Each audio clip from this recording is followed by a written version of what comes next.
Día 11 de este camino de Cuaresma. Hoy, leyendo este capítulo número 11 del libro del Éxodo, ya vamos finalizando la experiencia de las plagas. Y hoy, Dios, hablando con Moisés, va a anunciar la última y la definitiva plaga con la cual el faraón va a dejar salir, o más bien en palabras del libro de hoy, va a expulsar a los hebreos de la tierra de Egipto. Y vamos a hacer como un recordatorio de toda esta pedagogía que se utiliza en torno a las plagas, porque es la lucha, ¿no?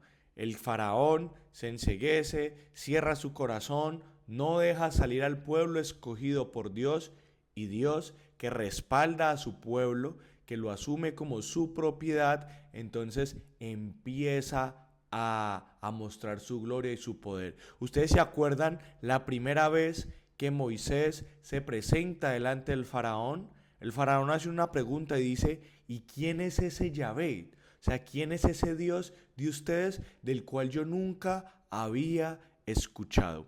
En este momento de la historia, en el Éxodo 11, yo creo que al faraón ya le queda totalmente claro quién es Yahvé, quién es el Dios del pueblo hebreo. Lo que comenzó como una duda, hoy en día es una certeza, y no una certeza en el buen sentido, sino una certeza que le tocó vivir y experimentar de forma negativa, por la soberbia y por el orgullo de su corazón.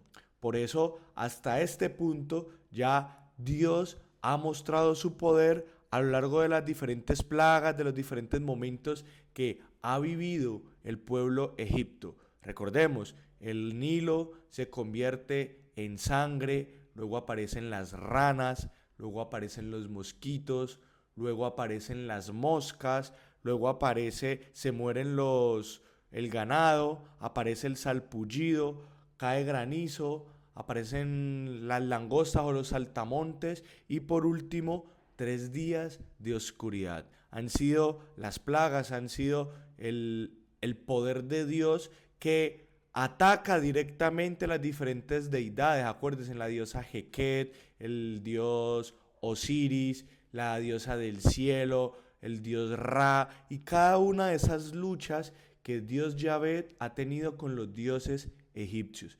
Pero aquí llega Dios hablando con Moisés y le va a anticipar lo que va a suceder. Le dice: esta va a ser el último signo, la última manifestación, la última plaga con el cual de manera definitiva el faraón los va a expulsar a ustedes de la tierra. Yo voy a herir, voy a matar al primogénito de toda la tierra de Egipto, tanto de los ganados como de los humanos y de las personas.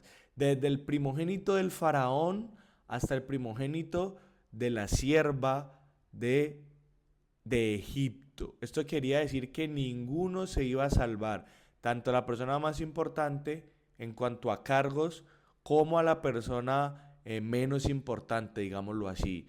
Todos iban a sufrir el dolor, el castigo de la muerte del primogénito. Pero antes de esto, Dios le hace una invitación a Moisés y le dice: díganle al pueblo, díganle a las mujeres que vayan y pidan plata y pidan oro a las vecinas egipcias. ¿Todo esto por qué? Porque recordemos todo lo que ha pasado. En este momento el pueblo egipcio tiene temor del pueblo de Israel, por todo lo que ha sucedido a través de las plagas, por todo lo que ha pasado a lo largo de este tiempo. Entonces, el pueblo de Egipto tiene miedo de lo que pueda pasar con ellos, a tal punto que ante una petición de pedir prestado oro o plata, sea utensilios, sea joyas, pues iba a ser muy difícil que los egipcios se negaran. Entonces, todo esto como una estrategia. ¿Por qué? Porque cuando nosotros miramos la profecía, recuerde la profecía que nosotros encontramos en el capítulo número 15 del libro del Génesis, la profecía que Dios le hace a Abraham. ¿Se acuerda que lo veíamos en el capítulo 2 o en el capítulo 3, no recuerdo bien, que hablábamos de que Dios cumple sus promesas y que le había dicho a Abraham que el pueblo iba a estar esclavo en un país extranjero, pero que Dios los iba a rescatar y los iba a sacar con tesoros de ese lugar de esclavitud. El pueblo no iba a salir con las manos vacías, sino que iba a salir con tesoros. En este caso, Dios, anticipando ya a su gloria, le, le dice al pueblo: pidan prestados utensilios de plata y de oro. ¿Para qué? Para que cuando sean liberados no se vayan con las manos vacías. ¿Por qué? Porque durante en el desierto, más adelante lo vamos a ver, este oro y esta plata iba a tener una función y una razón de ser. No nos vamos a adelantar a los capítulos posteriores, pero desde ya les digo, ese oro y esa plata con la cual el pueblo de Israel sale, más adelante va a ser utilizada para darle gloria a Dios. Entonces, desde la profecía que se hace en el capítulo número 15 del libro del Génesis, de que van a salir con tesoros de esa tierra, Dios ya empieza a anticipar este momento y le dice: vayan donde sus vecinos y pidan prestado oro y plata, porque al momento en el que salgan, todo eso va a ser de ustedes. Y una de las cosas como, o la enseñanza, o la reflexión que hay en esta última plaga, que resulta ser un poco como fuerte, eh, es porque así como el faraón se metió con el primogénito, que es la anticipación en este caso, con el pueblo de Israel, que es el pueblo primogénito del Señor, el primer pueblo al que el Señor llama, acoge y reclama como suyo. Así como el faraón se metió con el primogénito de Dios, asimismo Dios se va a meter con el primogénito de Egipto. O sea, es como una analogía ahí, el pueblo que representa ese primer pueblo de Dios, pues en represalia o en actitud o en poder, asimismo Dios se va a volver contra el primogénito de la casa egipcia. Y recuerden, un faraón, el primogénito, es el sucesor, es el que va a continuar la dinastía, es el que va a continuar el imperio, y que Dios va a tocar a esa sucesión, a esa dinastía. Es un golpe fuerte porque es una ruptura que sucede, que se hereda, y el faraón va a terminar echando al pueblo de Israel, al pueblo hebreo, de sus tierras egipcias. Entonces Dios continúa hablando con Moisés en este capítulo, diciéndole que esa va a ser la tragedia más grande que ha vivido Egipto a lo largo de su historia, que se va a escuchar el llorar, el sufrir, y que esto va a ser una calamidad que va a pasar de generación en generación. Por eso, ya como última medida o como último acontecimiento, todos conocerán que Israel, que el pueblo hebreo es hijo de Dios. Y como les digo, todo esto sucedía ¿para qué? Para que la hazaña que había hecho el Dios de Israel fuera contada a los pueblos vecinos, y que Israel tuviera un respaldo de que si algún momento algún pueblo, alguna tribu, alguna civilización quería venir a atacar a Israel, tenía que entender de que el Dios de los hebreos tenía mucho poder, que fue tanto el poder que tuvo que venció al pueblo egipcio. Entonces, todo esto es como un anticipo, es el diálogo que tiene Dios con Moisés, contándole todo lo que va a pasar.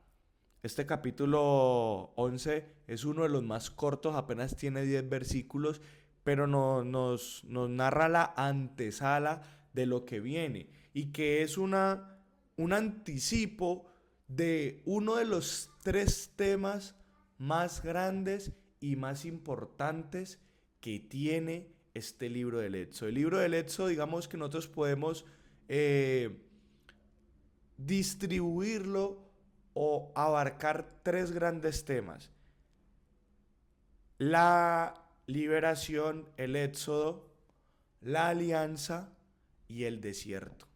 Son los tres temas como principales que van a abarcar la experiencia del pueblo de Israel: la liberación, el éxodo, la alianza y el desierto.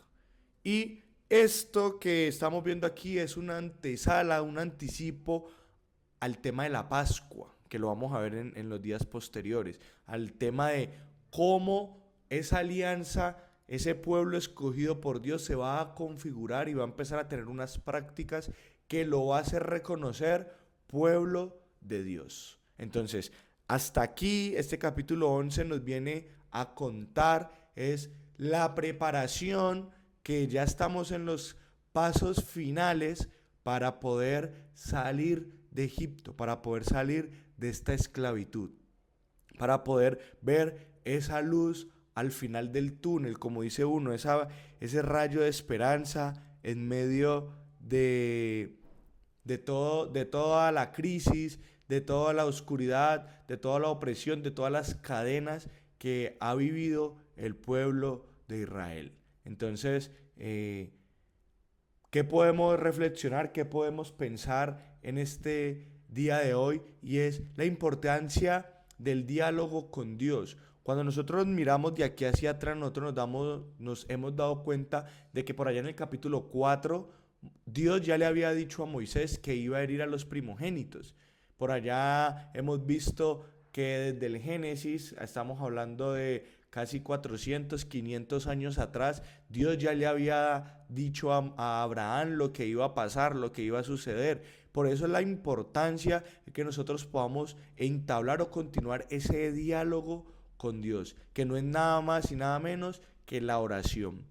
No, yo me acuerdo que una de las preguntas que yo me hacía cuando yo estudiaba la Sagrada Escritura era eso, porque uno ve esos relatos en el que Dios hablaba con Abraham, hablaba con Moisés, hablaba con Isaac, con Jacob, con José, hablaba con Elías, con los profetas y así sucesivamente. Y yo decía, ¿por qué Dios ya no habla con la gente hoy en día? O sea, era como la pregunta que yo tenía al principio.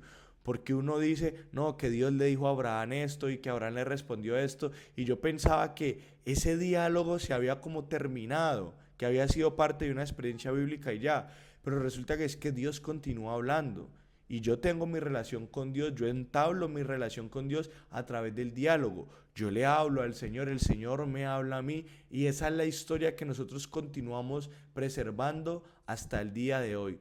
Pero todo va en la medida en que yo sea capaz de hablar con el Señor, que yo sea capaz de en mi día a día poder sacar ese tiempo para hablar, para escuchar, para conversar con el Señor. Y es muy bonito porque llega un punto en el que la relación con Dios se vuelve así, como la que hemos visto hoy con Moisés, en la que uno le dice al Señor, Señor, pero yo no quiero, tú sabes que esto, y el Señor te responde y te dice, hágale mi hijo, que yo voy con usted, y así sucesivamente. Entonces, que en este día número 11 podamos nosotros mirar cómo está nuestra relación íntima, nuestro diálogo con el Señor, nuestra oración, que no sea una oración unidireccional donde simplemente yo hablo y ya, sino que podamos tener los oídos abiertos para escuchar la voz de Dios.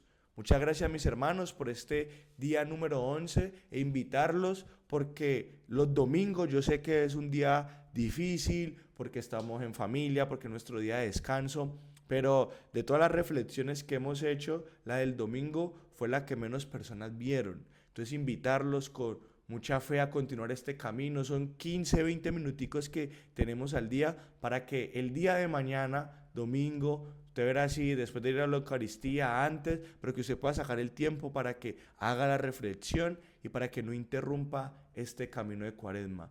Que Dios los bendiga y nos vemos mañana, segundo domingo de Cuaresma.